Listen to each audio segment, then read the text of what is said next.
That's why. That King joke was fire. Thank you. I appreciate it. Apparently in Wyoming, they don't know which directions mics go. That was fucking good, Toby. Good job. Yeah, give it up, Toby!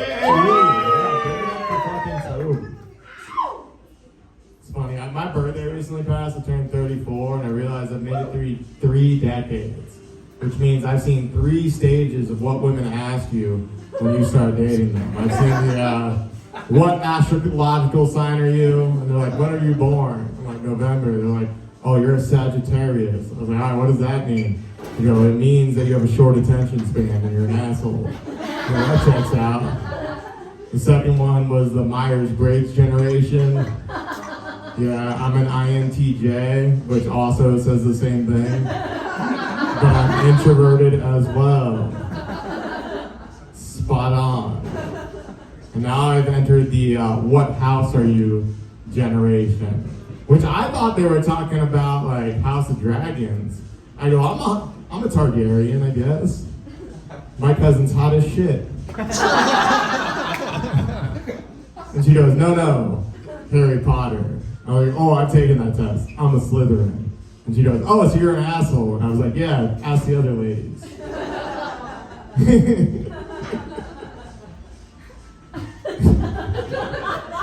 Alright, let's get your next comedian up here. He's the sexiest comedian on the scene, at least in my opinion. They even stuck the Hunkomania sign outside just because they knew he was coming tonight. Bob, everybody!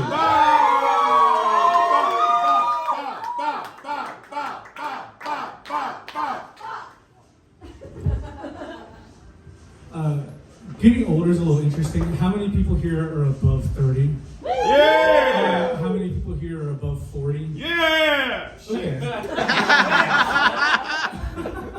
I just turned 40 recently, and I noticed this really fun thing about my body now, is I'm like, do I have to pee, or have I actually peed? I have the thought of like, oh, I should go, you know, I mean, I'm in public, I'm just like, finding a reason. I've never done that. I was never the guy to grab my crotch in general, but now I'm just like, have I pissed myself in public again? And luckily the answer has been no, but eventually it's going to be yes. Let's see. I just got back from visiting family in Ohio, and I realized time is short, and eventually you have to cut people out who don't serve you. And I realized I have to cut out people who say obvious shit like it's a prophecy. I was at a Thai restaurant with someone that I've known my entire life. We're related. And they were just inhaling the meal. And I hate people who are just like, oh, so good. And after they're done eating, they put the utensils down and they go, do you know why this food is so good? And I thought, I don't know, do they get it imported from somewhere? Do they have a secret sauce they're working with? And they said, they know the right amount of spice for this dish. That's called cooking, motherfucker. They know how to cook, that's why you're here. That's why you read the shit and you're like, oh, that sounds good. I can't deal with that. That's insane. That is insufferable. And I encourage each and every one of you, if you know someone like that, I don't care if you're married to them right now, cut them out.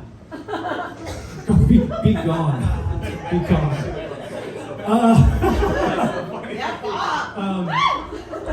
So in December, I do home maintenance. And I changed the filters, and I also have like the paint code of like the doors and the walls, and so I go around, I scrub the baseboards, scrub the walls, and then I take a piece of blue painter's tape where I have to like fix a divot and paint over it so I don't let that shit pile up.